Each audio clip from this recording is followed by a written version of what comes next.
तिसरा डोळा जर फिरला ना तर महाराज माणसाला पाळायला काही वेळ लागत नाही त्याला. अशा प्रकारे महाराज त्या ठिकाणी दक्ष प्रजापती आहे. त्यानं अहंकार केला. त्याची जी भक्ती आहे ती दंभाची भक्ती होती. कारण भक्तीमध्ये दंभ, दर्प, अभिमान हे नकोत महाराज. परंतु सती मैया आहे, त्या सती मैयानं मरते समय सुद्धा महाराज भगवंतांना विनंती केली, सती मरत हरिसन बरू मागा, जन्म जन्म शिवपद अनुरागा. की देवा, भोलेनाथाचा पद पावलांजवळ चरणाजवळ माझा अनुराग असावा. पुढे कथा भाग असा आहे की दक्ष प्रजापती आणि याची 10,000 मुलं तपश्चर्याला गेली असतात.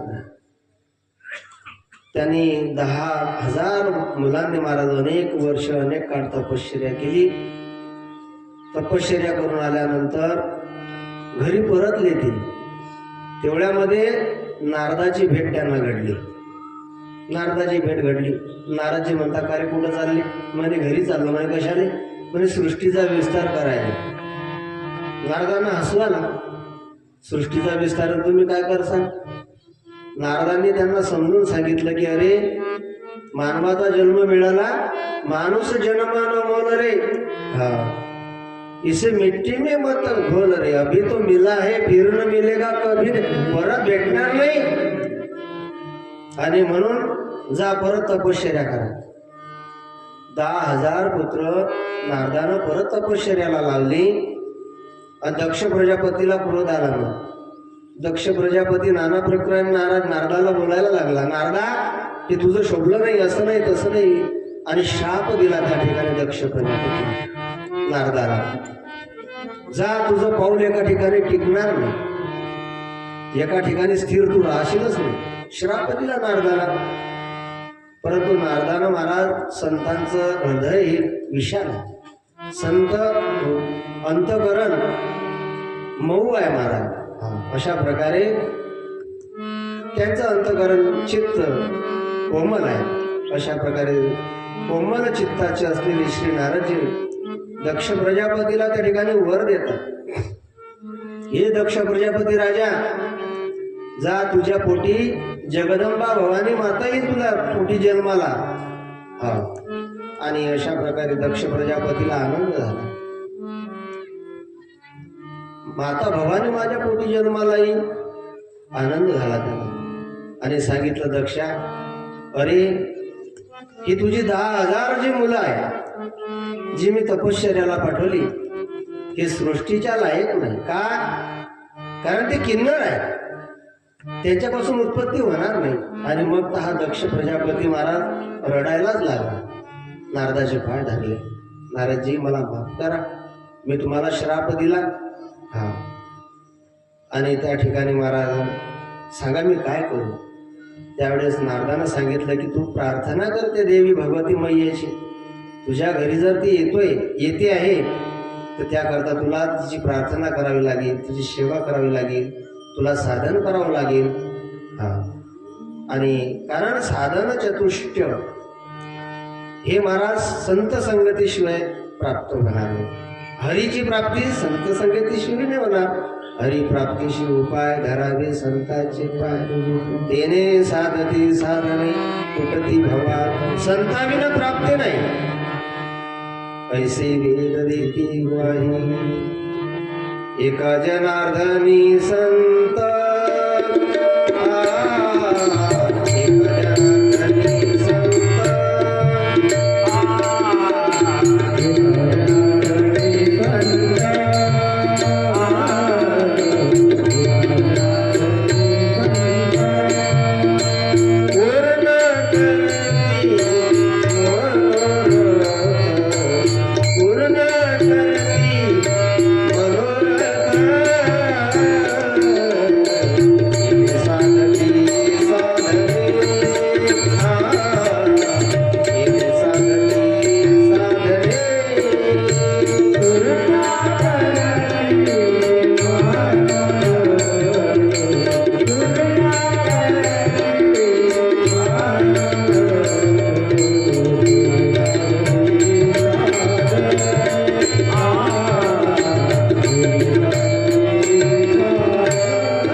ठिकाणी घटस्थापना केली.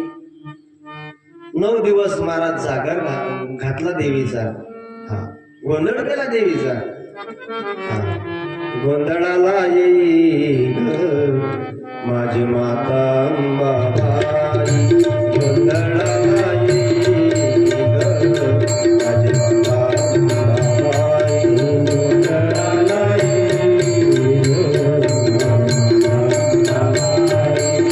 गोंधळाला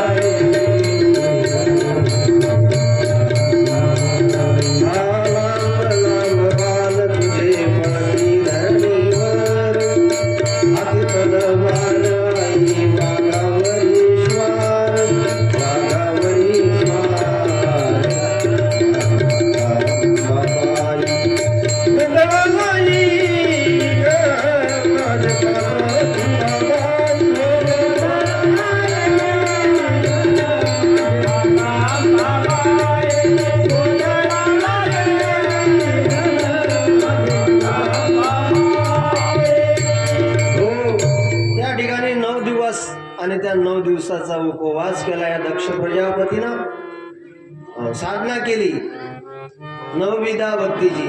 नवविधा काय बोलिले जे भक्ती, द्यावे माझे हाती संतजनी. श्रवणं कीर्तनं विष्णू स्मरणं पादसेवनं, अर्चनं वंद्यदास्य सख्या आत्मनिवेदनम. अशी नवविधा भक्ती त्यानं 9 दिवसामध्ये केली महाराज. आणि 9व्या दिवशी त्या ठिकाणी जगदंबा दुर्गा माता प्रगट झाली. प्रगट झाल्यानंतर दक्ष प्रजापतीला आनंद झाला. चतुर्भुज रूप देवीचं दर्शन झालं त्याला दक्ष प्रजापतीला. वर माग म्हटले, काय मागायचं असेल तुला, तुला काय मागायचं असेल ते मागून घे. त्यावेळेस दक्ष प्रजापती म्हटला, हे भगवती मैया, मला काही नको, माझ्या घरी कन्या रूपानं तू जन्माला ये. कन्या रूपानं जन्माला ये. आणि तीच ही सती महाराज जन्माला आली होती. सियावर रामचंद्र भगवान. आणि त्यावेळेस जगदंबा मातेनं त्याला सांगितलं होतं की हे दक्षा, तुझ्या घरी मी जन्माला येईल, पण माझ्या काही अटी आहे. नंबर 1, माझा विवाह भगवान शंकरासोबत तुला लावून द्यावा लागेल. नंबर 2, माझ्या पतीचा अपमान मी सहन करणार नाही, कारण मी एक धगधगती ज्वाळा आहे, अग्नी आहे. अरे तू जर प्रेमानं दीपक लावला ना तर तुझ्या घराला मी उजळून टाकेन. आपण आपल्या घरात जर दिवा लावला ना तर अंधाराचा नाश होतो महाराज, उजेड होतो. आणि त्याच दिव्याची वात जर कापसाच्या गंजीवर जर पडली ना तर लाखो रुपयाचं नुकसान होते की नाही. सांगितलं दक्ष प्रजापतीनं, मान्य सुद्धा केलं. परंतु शेवटी काय झालं, दक्षा प्रजापती राजानं भगवान भोलेनाथाचा अपमान केल्यामुळे ती महाराज स्वतःला तिनं जाणून घेतलं. आणि परत महाराज ही सती मैया मैना राणीच्या आणि हिमालयाच्या पोटी जन्माला आली. सियावर रामचंद्र भगवान की जय, पवन सोत हनुमान की जय. हिमालयाच्या घरी ही जन्माला आली. त्या ठिकाणी हिमालयानं महाराज त्या ठिकाणी तिचं स्वागत केलं. आणि अतिशय सुंदर आहे, गोड आहे एकदम. आता ती भगवती मैया प्रकृती रूपानं जर जन्माला आली महाराज, प्रकृती असलेली जगत जननी माता, आदत्रय जननी, अशा प्रकारे महाराज जन्माला आली. आल्यानंतर त्या ठिकाणी नारदजी महाराज हिमालयाच्या घरी गेले, मैनेच्या आणि हिमालयाच्या घरी गेले. आणि त्या ठिकाणी राणी मैना आणि हिमालयाने महाराज त्या ठिकाणी नारदाचं अतिशय सुंदर स्वागत केलं. पाय धुयाला पाणी दिलं महाराज, व्यवस्था केली. आणि त्यानंतर मग सांगितलं की नारदजी, आम्हाला कन्या रत्न प्राप्त झालेला आहे. आणि ती सुंदर असलेली कन्या नारदाच्या मांडीवरती मैना राणीनं दिल्यानंतर नारदानं तिचं भविष्य पाहिलं महाराज. कह मुनी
नारदजी म्हणतात, कह मुनी बहसी गुड मृद बानी, सुता तुम्हारी सकल गुल खानी. तुमची जी कन्या आहे ना ही सकल गुणाची खान आहे. सुंदर सहज सुशील सयानी, सुंदर असून विद्वत्तेची ही खान आहे. आणि तिचं नाव काय तर नाम उमा अंबिका जगजननी. या जगाची जी जननी आहे अशी अंबिका तुमच्या घरी प्रगट झालेली आहे. अशा प्रकारे हिची कीर्ती आहे ना या त्रिभुवनामध्ये हिची कीर्ती पसरेल आणि ही सगळ्या जगाला महाराज पूजनीय होईल. हो अशा प्रकारे आणि सगळे जे बाकी जगातील देव आहे हिची सेवा करतील.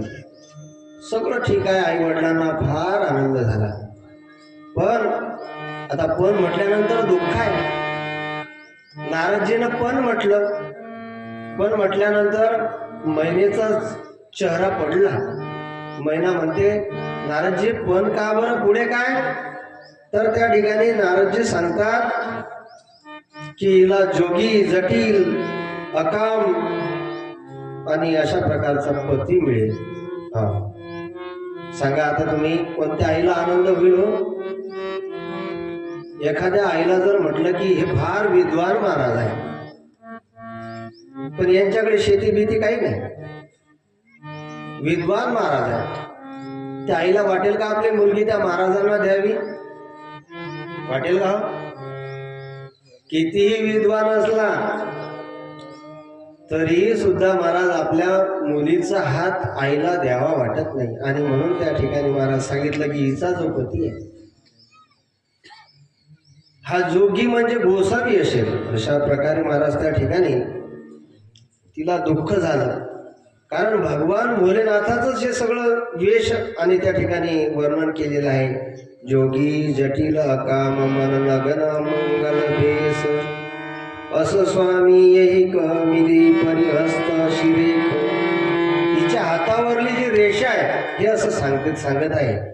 आणि हे जे वर्णन आहे हे भगवान शिवाचं आहे. कारण हिचा जो होणारा पती आहे त्याच्या मोठमोठ्या जटा असतील, तो जोगळा असेल, काम वासना रहित असेल, लग्न अमंगल वेश करणारा असा हिला पती मिळणार आहे. आणि हीच हिच्या हातावरील रेष आहे. आणि त्या ठिकाणी महाराज जी मैना आहे तिला फार दुःख झालं, कष्ट झालं. त्या मैनेनं तर महाराज त्या ठिकाणी नारदाला मस्त काजू टाकून शिरा बनवला होता खाण्याकरता. मैनेनं काजू बदाम टाकून शिरा बनवला होता की आता नारदजी आपल्या घरी आले तर यांना चांगला काजू बदामाचा शिरा देऊ आपण. परंतु आपल्या मुलीचं भविष्य ऐकल्यानंतर तो शिरा तसाच ठेवून दिला तिनं. आणि चहाही केला तर बिन दुधाचाच केला. घ्या म्हणे प्या निघा तुम्ही. हा अशा प्रकारे. परंतु मुलींचं भाष्य ऐकून, नारदाचं भाषण ऐकून त्या ठिकाणी जी कन्या आहे जिचं नाव पार्वती आहे तिला फार हर्ष झाला तिला. आणि तिनं मनोमन महाराज आपल्या पतीची आकृती आपल्या हृदयामध्ये धारण केली. श्यावर रामचंद्र मनाशी निश्चय केला की विवाह करेल तर कोणाशी करेल? फक्त भोलेनाथाशी करेल. कारण जे आपल्या हातावरल्या रेषा आहेत महाराज, त्या सगळ्याच्या हातावरल्या सारख्या नाही. आपल्या कपाळावरली रेषा आहे सगळ्यांच्या सारख्या आहेत का हो? तुमच्या बोटाचे ठसे सारखे आहेत का? बोटाचे जर ठसे सारखे असते तर कोणाचे पैसे कोण काढून घेऊन गेला असता. काय राजा परमेश्वराची बारच कीर्ती आहे. फिरत्या चाका वरती मातीला विठ्ठला तू वेडा कुंभार, विठ्ठला तू वेडा कुंभार. तुझ्या वरती मातीला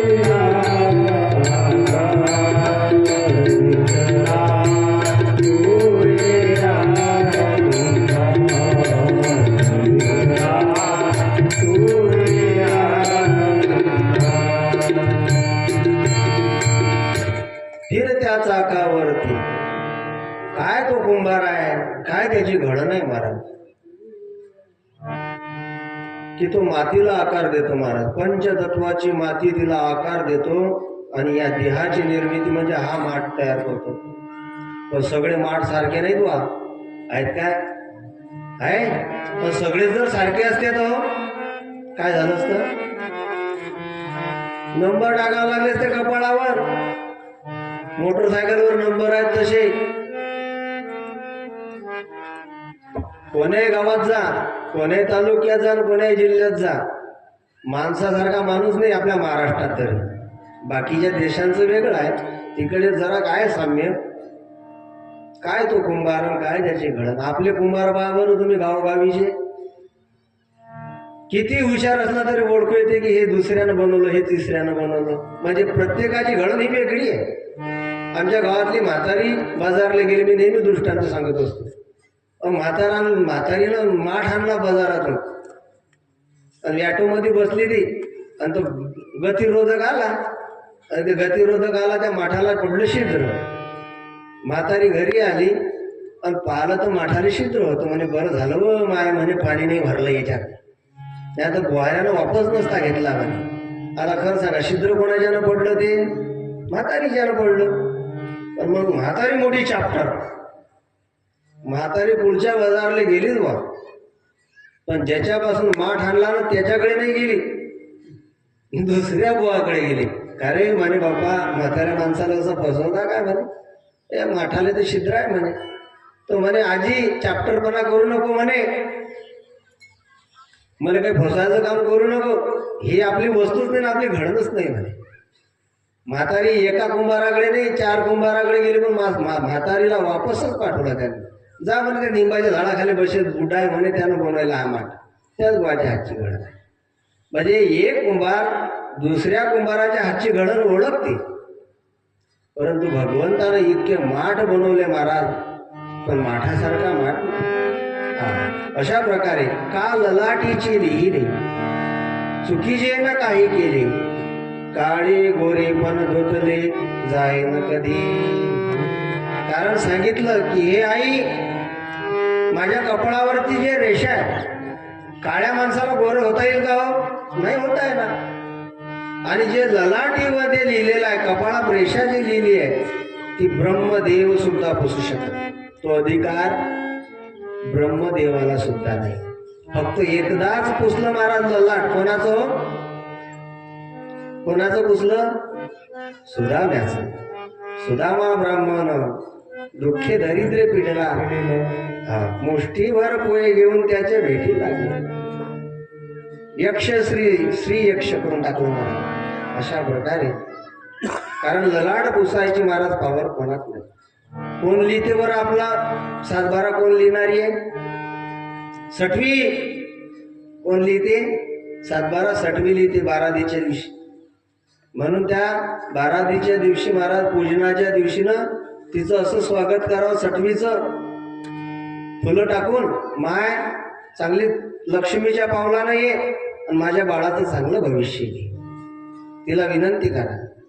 हा, अशा प्रकारे महाराज सांगितलं मातेला की आई विवाह करीन तर फक्त भोलेनाथाशी करेन, नाही तर मग हा जन्म मी कुवारी राहील. अशा प्रकारे त्या ठिकाणी शिवाच्या ठिकाणी जरी दोष आहेत महाराज, हा यात संशय नाही, परंतु महाराज दोष जरी असेल तर ते बाह्य रंगाचे अंतरंगाचे नाहीये, कुमंगल वेश आहे. अशा प्रकारे माऊली ज्ञानोबा सांगतात, गंगा उदक जरी झाले ते मध्या भांडा आले, ते घेऊनही काही केले कारण माता समजवते तिला, अगं गंगेचं पाणी पवित्र आहे, गंगेचं पाणी पवित्र आहे, पण ते जर मध्या भांड्यामध्ये जर गंगेचं पाणी आलं तर ते पाणी अपवित्र होते. आणि मद्य म्हणजे दारू ही कितीही जरी अपवित्र असली ते गंगेत जर टाकून दिली तर पवित्र होते. सियावर राम. म्हणजे माता काय सांगते तिला, माता सांगते मुलीला, हो पार्वतीला, की गंगेचं पाणी पवित्र आहे आणि ते जर मध्य भांड्यात आले ना तर अपवित्र होते. परंतु हे परत उलटून सांगते तिला, आई अगं किती अपवित्र असली ती पण गंगेत जर टाकली तर पवित्र होते. आणि म्हणून सांगितले की शिवशक्तीच्या मिलनापासून आता कोणीही त्या ठिकाणी मला कितीही कष्ट केले, कितीही प्रयत्न केले तरी विवाह करीन तर फक्त शिवाशी करीन. शियावर रामचंद्र भगवान. या ठिकाणी यज्ञवल्क भारद्वाजांना सांगतात की आता जे पुढे चरित्र घडलं ते तू आहे. अशा प्रकारे महाराज मैना राणी सांगते पतीला की हे पतिराज, हा नारद काही सांगो, याच्या बोलण्याकडे तुम्ही लक्ष देऊ नका. माझ्या मुलीचा जेव्हा तुम्ही विवाह करणार, कन्येचा विवाह करणार, त्यावेळेस तिला सुंदर सुशील अशा वराला द्यावी, किंवा माझी कुमारिका जरी राहिली, हो हिचं नाही विवाह झाला तरी मग चालेल. परंतु या ठिकाणी जी पार्वती आहे हिच्या अंतकरणामध्ये प्रभू आणि भोलेनाथ वसलेले आहेत.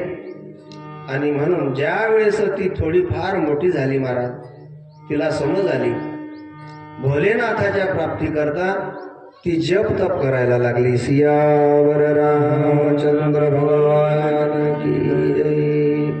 केदारनाथ जवळ गौरी कुंडाजवळ आणि ही पार्वती माता भोलेनाथाच्या प्राप्ती करता महाराज तिनं शिवलिंग आणि तयार केलं आणि त्या ठिकाणी ती नामस्मरण करायला लागली. ओम नमः शिवाय, ओम नमः शिवाय, हर हर भोले नमः शिवाय.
रूपेश्वर भगवान की जय. अशा प्रकारे महाराज तपश्चर्या करायला लागली ती केदारनाथ गौरीकुंडाजवळ. 100 वर्ष हिनं फळं कन्न मुळं खाल्ली आणि तपश्चर्या केली. त्यानंतर 100 वर्ष महाराज बेलपत्र आणि शेवट करून हिनं तपश्चर्या केली. त्यानंतर नुसतं जलच घेऊन तिनं तपश्चर्या सुरू केली आणि त्यानंतर नुसता वायू भक्षण करून ती तपश्चर्या करू लागली. हा, इतकी कठीण परीक्षा महाराज तिची भोलेनाथानं घेतली. का? कारण भोलेनाथानं का परीक्षा घेतली असावी? कारण सती जन्मामध्ये महाराज वियोग घडला, आता वियोग नको व्हायला पाहिजे. हो, आणि या पार्वती मैयाच्या आणि अंतकरणामध्ये शिवाविषयी इतका अनुराग आहे महाराज. ती भगवंताला प्रभू रामचंद्राला विनवते, केशवा माधवा नारायणा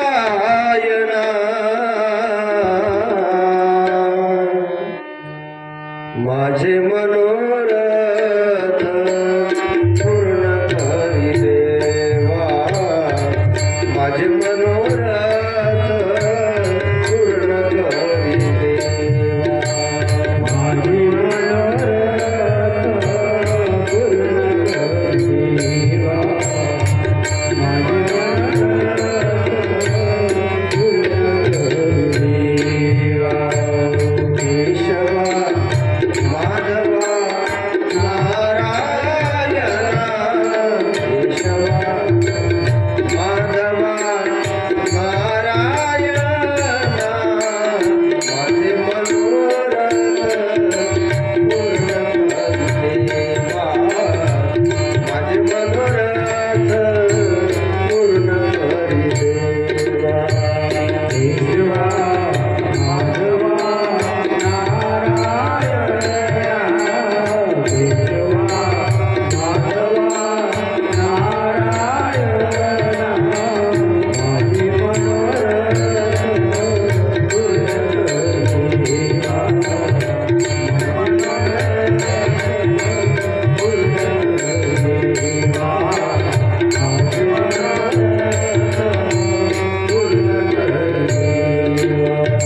नाही नाही माझा अनेक सोया, नाही नाही माझा अनेक सोया. माता पार्वती रघुरायाला विनंती करते की तूच माझा सोयरा आहे. नाही नाही माझा अनेक सोयरा. हे देवा,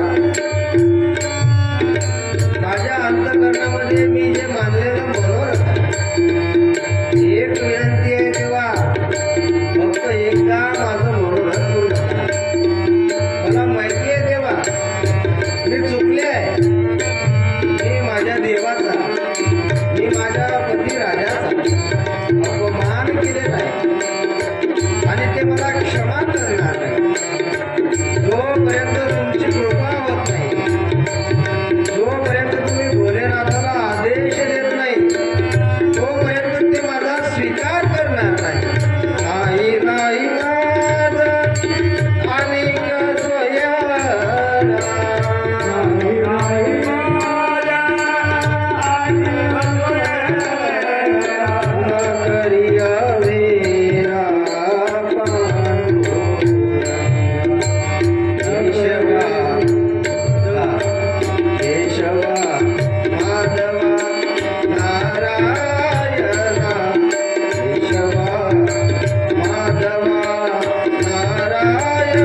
एक नंबर साऊंड आहे बाबा तुमचा, एक नंबर. स्तुती नाही करत, वस्तुस्थिती आहे.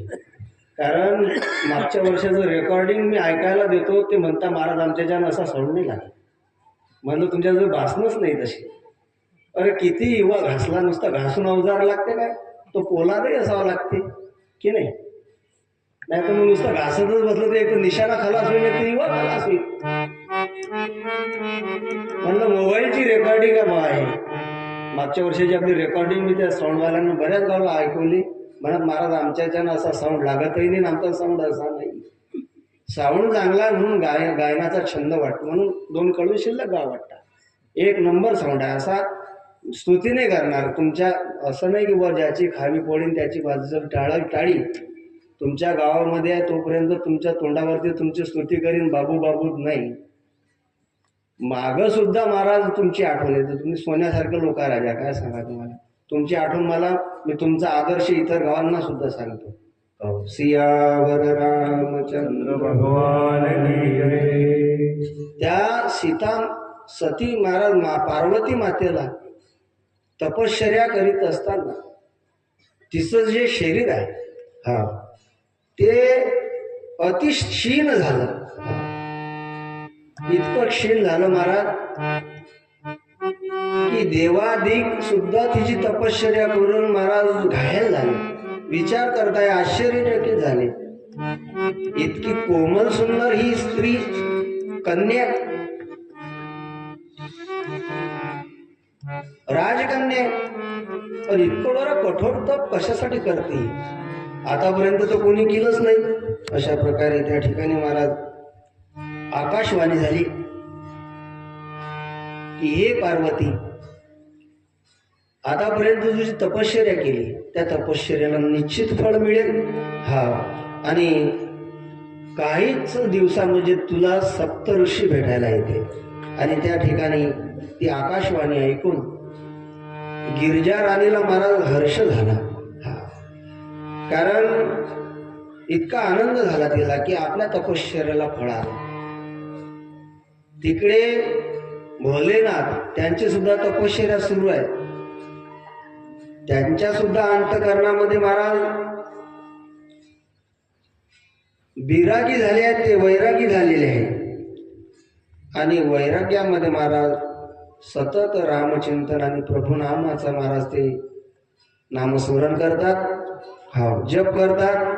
आणि अशा प्रकारे, कारण रामनामाचा जप हा सर्वांमध्ये श्रेष्ठ सांगितलेला आहे. कारण वाल्मिक बाबांनी जेव्हा महाराज रामायणाची रचना केली तर त्यामध्ये ते रामायण इतकं गोड आहे महाराज की देव, नाग आणि मनुष्य या तिघांमध्ये जेव्हा वाद झाला, तिघांना ते रामायण प्रमाणामध्ये वाटून दिलं. वाटून दिल्यानंतर फक्त 2 शब्द राहिले होते.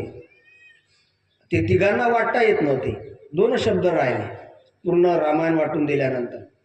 मग आता हे 2 शब्द काय करा म्हणून ते भोलेनाथानं आपल्याकडे ठेवून दिलं होतं की तुम्ही आता एक काम करा, अजून या रा आणि म या 2 शब्दांसाठी अजून तुमचे वाद होतील, त्यापेक्षा हे तुम्ही घेऊच नका. आता तुमची वाटप करून दिली ना मी, मग त्याचं भाडं समजून हे 2 नाम मला देऊन टाका, तुम्ही अक्षर मला देऊन टाका. आणि ते 2 अक्षर भगवान भोलेनाथानं आपल्या जवळ ठेवले, आपल्या हृदयामध्ये धारण केले. आणि तेच राम आहेत महाराज, राम. कारण राम म्हटलं ना की जीवाला विश्राम मिळतो महाराज. किती दुःखात असेल मनुष्य, किती कष्टात असेल, कारण मानवी जीवन आहे महाराज. आणि मानवी जीवनामध्ये ऊन, सावली, पाऊस हे सहन करावंच लागतं. या जगामध्ये असा कोणीच नाही महाराज की त्याला दुःख नाही. जो जन्माला आला त्याला प्रत्येकाला दुःख आहे महाराज. आणि मग त्या दुःखामध्ये विश्रामाचं ठिकाण कोणतं असेल तर ते राम आहे. समजा चैत्र महिना आहे, चैत्र महिन्यामध्ये आपल्याला वृक्षांची किंमत कळत नाही, झाडांची किंमत कळते का आपल्याला? परंतु महाराज इतकं ऊन तापते त्या काळामध्ये की माणसाचा गळा सुद्धा सुकून जातो. असं वाटते कधी झाड जवळ येऊन कधी त्याच्या खाली मी बसेल. तसंच आहे, मानवी जीवन जगत असताना इतके उतार चढ माणसाच्या आयुष्यात येतात की कधी कधी माणसाला हे जीवन नकोसं वाटते. कधी कधी असं वाटते की हे संपून टाका. व अशा काळाला तुम्हाला विश्रामाचं ठिकाण जर कोणतं असेल तर ते रामनाम आहे. रामनामाचा जर तुम्ही आश्रय घेतला ना महाराज, तर निश्चित तुम्ही महाराज त्या ठिकाणी तरल्याशिवाय राहणार नाही. कारण नाम तुझे घेता देवा होई समाधान, तुझ्या पदी लागो माझे तन मन ध्यान. नाम तुझे घेता देवा होई समाधान, नाम तुझे घेता देवा होई समाधान.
नाम तुझे घेता देवा होई समाधान. असमाधानी असलेलं जे मन आहे, एखाद्याचं अंतकरण दुखलं, मन दुखलं, तर ते दुखलेलं मन एखादा पेढा खाऊन दुरुस्त होते का? एखाद्याचं मन दुखलं, त्याला कधी म्हटलं हा पेढा घ्या, त्याचं समाधान होईल का? मन दुखल्यानंतर एखादी सोन्याचीच वस्तू दिली तुम्हाला की हे घाला, तुमचं समाधान होईल का? नाही होणार. कारण ज्या वेळेस अस्वस्थता निर्माण होते, ज्या वेळेस अंतःकरण हे दुःखानं पडते, त्यावेळेस महाराज अमृत सुद्धा विष लागते माणसाला. गोड पदार्थ सुद्धा कडू लागतात, गोड पदार्थ सुद्धा कडू लागतात त्यावेळेस. सोनं चांदी,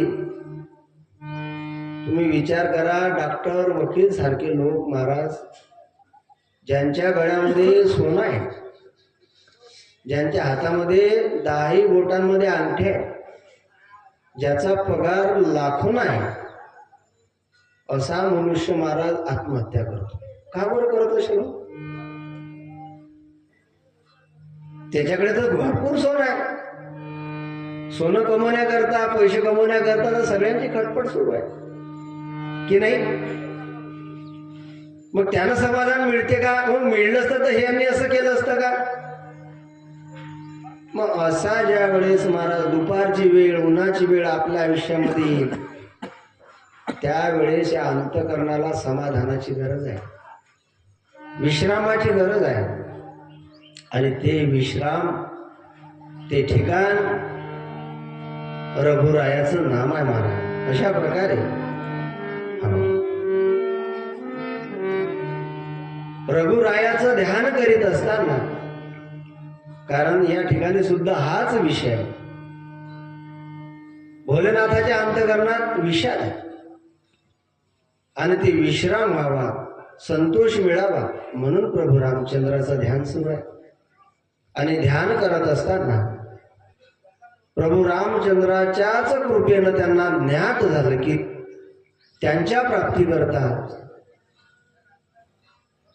मैना राणी आणि हिमराजाची कन्या तपश्चर्या करत आहे. पार्वतीच्या जन्माची सगळी हकीकत त्याच वेळी महाराज त्या ठिकाणी भोलेनाथांना कळली आणि मग त्या ठिकाणी सप्त ऋषी आले. शिवजींना समजत आहे, सगळा विषय सांगताय. सांगितलं भोलेनाथांनी की हे पहा, मागील जन्मामध्ये ते सतीहून माझी पत्नी होती, त्या जन्मामध्ये माझ्या देवावरती तिनं अविश्वास दाखवला, माझ्या देवाचा अपमान तिनं केला. एवढंच नाही तर पतीचा अपमान तिने केला, माझा सुद्धा अपमान तिनं केला. आता ती माझ्या प्राप्तीकरता तपश्चर्या जरी करत असली, परंतु ती माझ्या लायकीची झाली का ते पाहुणे आधी मी तिचा स्वीकार करेल. परत मग मी आणखी तिच्यासोबत विवाह करावा, परत ती आणखी ती माझ्या देवाचा अपमान करावा, माझा अपमान करावा, मला ते सहन होणार नाही. आणि म्हणून तुम्ही तिची परीक्षा घ्या आणि ती जर तुमच्या परीक्षेमध्ये 100% उतरली तर मग बघू विवाह करायचा का नाही करायचा.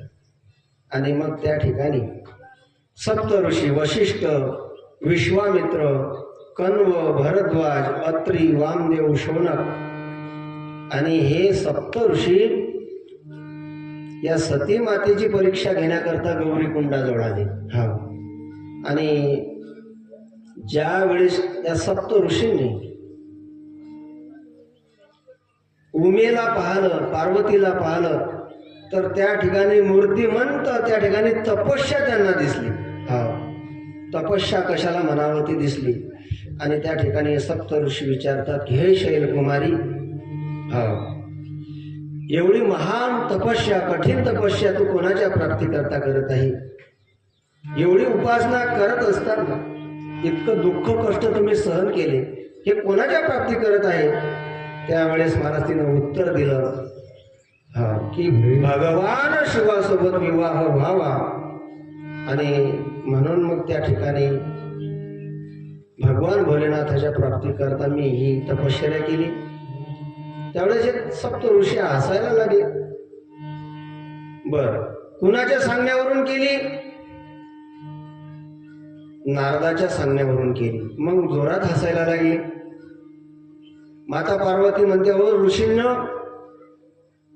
माझं चांबलं माझ्या हड्ड्यांना त्या ठिकाणी हाडकांना चिटकून गेलं, एवढं तपश्चर्या मी करत आहे, पण तुम्ही हसता, माझ्या तपस्येचा तुम्ही विरोध करता. त्यावेळेस महाराज हे सप्तऋषी तिला सांगतात, गौरीला, उमेला, अगं पार्वती, तू एवढी मोठी तपश्चर्या केली, हे काही वाईट केलं नाही, चांगलंच केलं. ज्या कारणासाठी केलं ना ते तुला प्राप्त होईल, पण कोणाच्या सांगण्यावरून केलं म्हणून आम्ही हसून राहिलो. म्हणजे नारदानं सांगावं तुला ऐकावं, इतका त्या नारदावरती तुझा विश्वास आहे. अगं पार्वती, तो जो नारद म्हणतो ना तू, त्याचं एका ठिकाणी पाऊल टिकत नाही. त्याच्या सांगण्यावरनं दक्ष प्रजापतीची 10,000 मुलं त्यानं तपाला लावली. चित्रकेतूच्या घराचा नायनाट करणारा दुसरा तिसरा कोणीच नाही, नारदच आहे.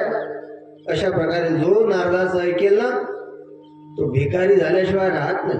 अशा प्रकारे महाराज त्या ठिकाणी तो दिसायला जरी वरून तुला सज्जन दिसत असेल, मात्र त्याचं अंतकरण कपटी आहे आणि तो स्वतः भिकारी आहे, तो दुसऱ्याला सुद्धा भिकारी बनवायला पाहतो.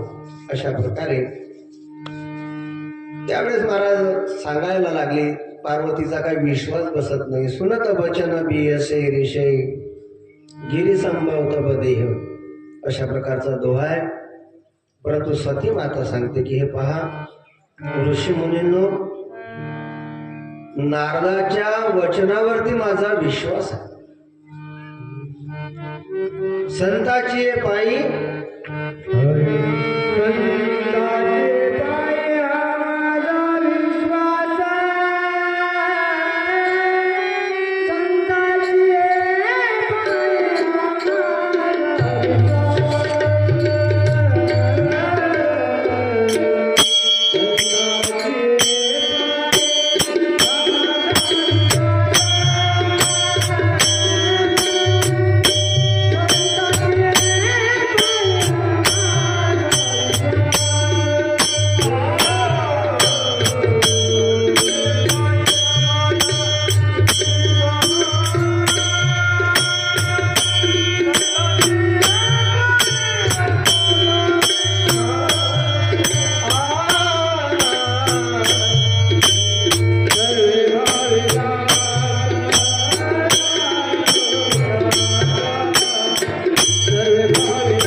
तेची माझे हित करती सकळ, जेने हा गोपाळ कृपा करी. संताची ये पायी हा माझा विश्वास, सर्व भावे दास झालो त्यांचा. तेची माझे हित करती सकळ. संतांच्या वचनावरती माझा विश्वास आहे, तेच माझं हित करते. कारण संतांच्या वचनावरती ज्याचा विश्वास नाही महाराज, तो या जगात माणूसच नाही. आणि आपलं नेमकं तेच झालं. आपला डॉक्टरवरती विश्वास आहे, आपला वकिलावरती विश्वास आहे, आपला इंजिनियरवरती विश्वास आहे की नाही. चांगला माणूस जर डॉक्टर सोबत गेला ना आणि त्यानं जर सांगितलं ना तुम्हाला असं तसं आहे, तो माणूस म्हणते बापा खरंच का, लगेच विश्वास. एकदा मी सुद्धा एक पेशंट सोबत गेलो, ते डॉक्टर म्हणत महाराज तुम्ही तपासून घ्या. म्हणलं नाही, बरं आहे मी जसा आहे तसा, मी काही तपासत नाही. हा, कारण आपला विश्वास आपण डॉक्टरला देतो महाराज, आपला विश्वास आपण इंजिनियरला देतो. आपलं जर घर बांधायचं आहे, घर कोणाचं आहे, जागा कोणाची आहे, गिट्टी सिमेंट कोण आणलं, हा सल्ला कोणाचा, राहणं कोणाला आहे घरात, इंजिनियरला राहणं आहे काय, पण त्याच्या सल्ल्यानं आपण घर बांधतो. काहून, त्याच्यावरती विश्वास आहे. आणि मग ते घर बांधल्यानंतर लोक म्हणतात हे असं नाही, हे असंच पाहिजे होतं, गेलं ते वाया, पाळा मग ती भीत.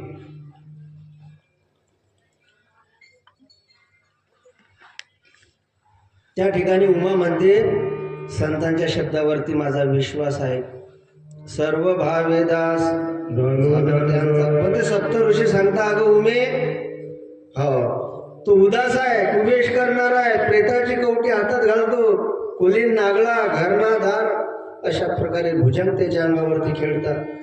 हा, परंतु त्या ठिकाणी महाराज सांग बरं, तुझ्या टिकाव तरी लागेल का त्याच्या घरात, अंगात कपडे घालत नाही. त्या ठिकाणी पार्वती म्हणते बरे नाही घालत तर मला कपडे धुवायचंच काम नाही. घर ना दार, घरात नाही दारात नाही म्हणे, तू कुठं राहते म्हणे स्मशानात, मग मी त्यांच्यासोबत जाईल म्हणे. बरं नाही, झाडझूड करायचं कामच नाही. हा, अशा प्रकारे महाराज अगं म्हणे तो गोसावी आहे, मागून खातो म्हणे, स्वयंपाकच करायचं काम नाही म्हणे. ती तेवढीच पक्की होती, नाही ऐकलं बा तिनं. कारण एकदा का एखाद्या व्यक्तीवरती प्रीती जडली, प्रेम जडलं की त्याच्यामधले दोष माणसाला दिसत नसते. जोपर्यंत आपल्या अंतकरणामध्ये द्वेष आहे, म्हणजे माणसाच्या अंगात जर आजार असला त्याला गोड असलेली साखर सुद्धा कशी लागते हो? कडू लागते की नाही? तसंच आहे, एखाद्या व्यक्तीच्या विषयी जर अंतकरणात तिरस्कार असेल आणि तो कधी किती महान काम करायला लागला ना, कारण दृष्टीचं ऑपरेशन केल्या जाते, दृष्टिकोनाचं ऑपरेशन केल्या जाते. ज्याचा दृष्टिकोनच खराब आहे, वाईट आहे, ज्याची पाहण्याची दृष्टी कुदृष्टी आहे, त्याला चांगलं कसं दिसेल का? नाही दिसणार. दुर्योधनाला सज्जनच माणूस दिसत नव्हता का? त्याचा चष्माच तसा होता, त्याचा दृष्टिकोन तसा होता. आणि पांडवांना दुर्जन दिसत नव्हता, पाहणाऱ्याचा आहे. आपला पाहण्याचा दृष्टिकोन कसा आहे, अशा प्रकारे महाराज नाना प्रकारे समजून पाहिलं. परंतु एकदा का माणसाची एखाद्या व्यक्तीवरती प्रीती जडली की मग तो काळा जरी असला ना तरी गोरा वाटतो की नाही? भगवान श्रीकृष्ण गोरे होते का? काळे होते, पण तरी सुद्धा महाराज मीराबाईच्या अंतकरणाला भावले ते, राधेच्या अंतकरणाला भावले ते. ऐसी लागी लगन मेरा हो गई मगन, वो तो गली गली हरी गुण गाने लगी. लागी लगन मेरा हो गई मगन, ऐसी लागी लगन मेरा हो गई मगन, वो तो गली गली हरी गुण गाने लगी. लागी लगन मेरा हो गई मगन.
एकदा प्रेम जडलं की दुर्गुण दिसत नाही. ऐसी लागी लगन, राजाची मुलगी आहे मीराबाई, पण प्रीती जडली तिला. हरिगुण गावत नाचुंगी, अशा प्रकारे महाराज जगाची लाज सोडली तिनं. नाचुंगी नाचुंगी नाचुंगी, मैं तो हरिगुण गावत नाचुंगी. का? कारण प्रीती आहे, प्रेम आहे, आणि त्या प्रीती आणि प्रेमाच्या दृष्टिकोनातून दोष दिसत नसतात महाराज. नाना प्रकारे सप्त ऋषीने तिची परीक्षा घेतली, पण तिचं एकच उत्तर आहे. कोणाचं? सतीच, आपल्या उमेचं, पार्वतीचं एकच उत्तर आहे. काय आहे? लग्न करीन तर, लग्न करीन तर, लग्न करीन तर, लगन शिवसे लगा बैठे, जो होगा देखा जाएगा, उन्हें अपना बना बैठे, देखा जाएगा, लगन शिव से लगा बैठे, जो होगा देखा जाएगा.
लगन उनसे लगन शिव से लगा बैठे, जो होगा देखा जाएगा,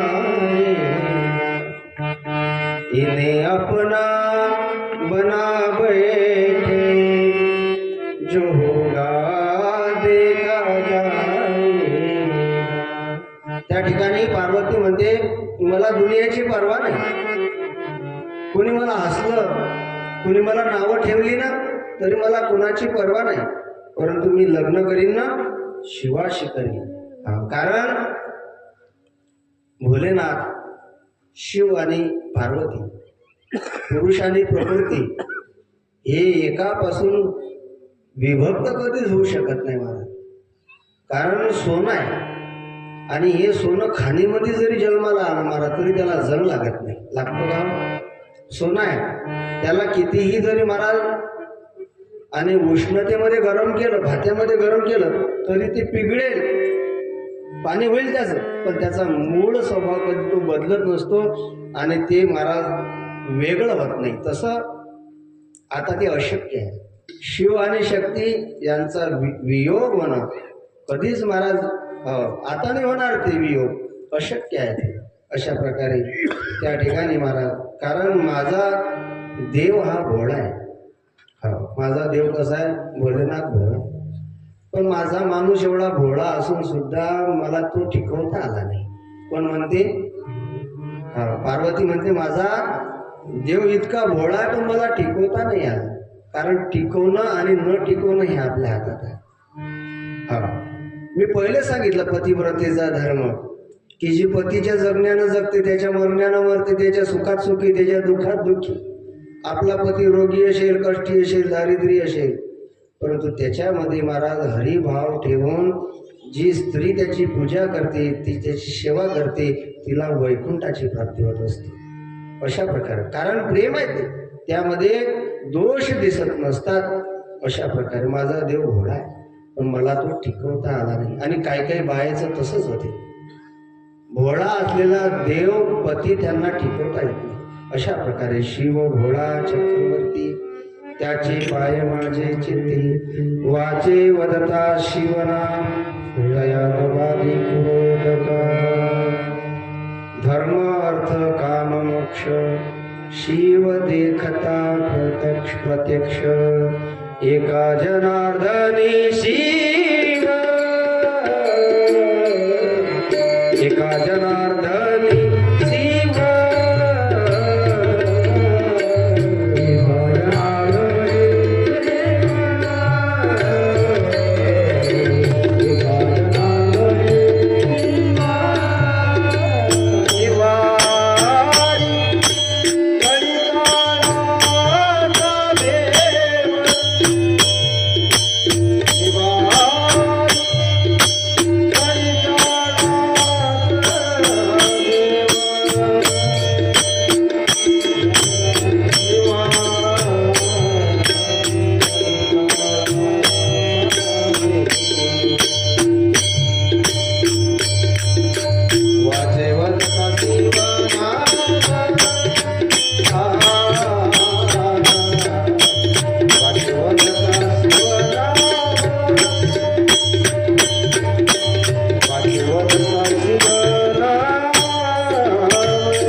आणि फक्त शिवाची करीन, नाही तर अविवाहित राहील. तिचे ते प्रेम, तिचा अनुराग, आणि तिची ती महाराज तपश्चर्या, ती तपश्चर्या पाहून सप्तर्षी म्हणतात की जय जगदंबे जय भवानी, तुम्हीच माया आहात आणि भगवान शिव हे मायापती आहेत. अशा प्रकारे त्या ठिकाणी या सप्त ऋषींनी पार्वतीच्या चरणावरती आपलं मस्तक टेकवलं आणि परत ते निघाले. सांगितलं की हे पार्वती, तुझी जी विनवणी आहे ती भोलेनाथांनी सुद्धा ऐकली आहे. त्यांनीच आम्हाला तुझ्याकडे पाठवलेलं आहे. अशा प्रकारे जन्म कोटी लागे रगर हमारी बरहू शंभुनत रहू कुवारी. सांगितलं कोटी जन्म जरी माझा शिवाने स्वीकार केला नाही ना तरी माझी जी प्रीत आहे ती शंभू चरणाशीच राहील. अशा प्रकारे हे सप्तऋषी त्या ठिकाणी भोलेनाथाच्या आणि कडे गेले. भोलेनाथांना सगळी हकीकत सांगितली की तिची जी तपश्चर्या आहे ते फार कठीण आहे. हो, आणि तिची जी अवस्था आहे ती फार महाराज त्या ठिकाणी नॉर्मल झालेली आहे. अशा प्रकारे सगळं जे काय असेल तिचा त्याग, तिचं समर्पण, तिचा विश्वास, तिचं धैर्य, तिचा संयम सगळं त्या ठिकाणी सप्तऋषींनी वर्णन केला. आणि भोलेनाथांना सुद्धा त्या ठिकाणी आनंद झाला. का? कारण भोलेनाथ आणि पार्वतीचा जो संयोग आहे तो फक्त एका राक्षसाला मारण्याकरता आहे आणि त्याचं नाव आहे तारकासूर. शियावर रामचंद्र तारको असु भयवते काला भुज प्रताप बलतेज विशाल. अशा प्रकारे आणि असा तो तारकासूर आहे. त्याला समाप्त करण्याकरता दोघांचा संयोग आहे आणि दुपारच्या सत्रामध्ये त्यांचा विवाह होईल. आपल्याला शिव पार्वतीचा विवाह काही पुढे आपण रघुरायाचा आणि महाराज त्या ठिकाणी विवाह करू.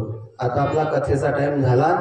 अशा प्रकारे श्रीराम जय जय राम, श्रीराम राम राम, श्रीराम जय जय राम, श्रीराम जय जय राम, सीताराम जय जय राम, श्रीराम राम राम, सीताराम जय जय राम, श्रीराम जय जय राम, श्रीराम जय जय राम, सीताराम राम राम,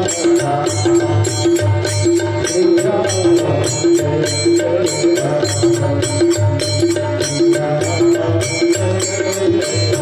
सीताराम राम राम, सीताराम राम राम, सीताराम राम राम, सीताराम